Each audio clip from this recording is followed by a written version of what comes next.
Pourquoi la charité est essentielle pour tous? Salut tout le monde. Aujourd'hui, on plonge dans un sujet qui nous touche tous, la charité. Mais attention, la charité ne se limite pas qu'à donner de l'argent. C'est une histoire d'amour, de compassion et de rendre le monde meilleur pour chacun d'entre nous. Commençons par un passage puissant de la Bible.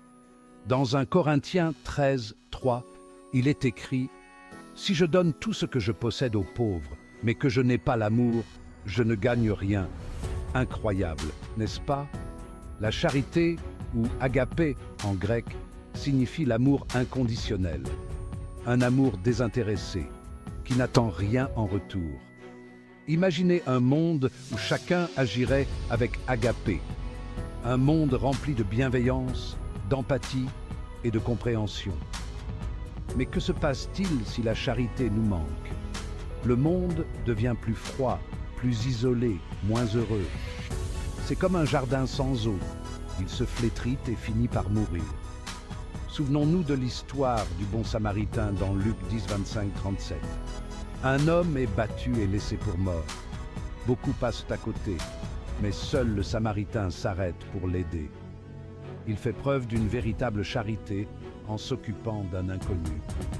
Cette histoire nous enseigne que la charité ne connaît pas de frontières. Elle transcende la race, la religion et la nationalité. Parlons maintenant des bienfaits de la charité. D'abord, elle renforce les liens communautaires. En s'aidant les uns les autres, on construit la confiance et le respect mutuel. C'est comme créer un filet de sécurité qui nous soutient quand on tombe. Ensuite, les actes de charité améliorent notre bien-être mental. Aider les autres libère des endorphines, les hormones du bonheur.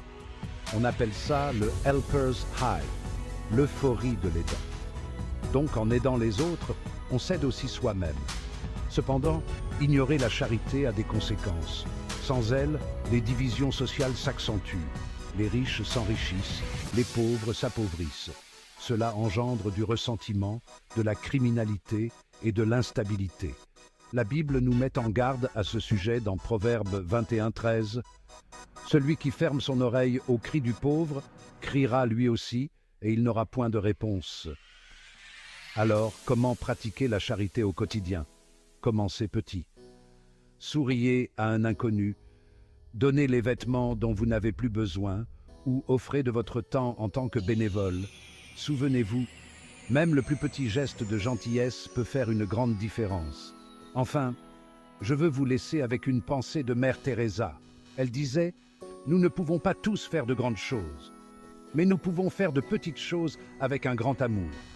Simple, mais puissant. » Si cette vidéo vous a plu, n'hésitez pas à vous abonner et à activer la cloche de notification.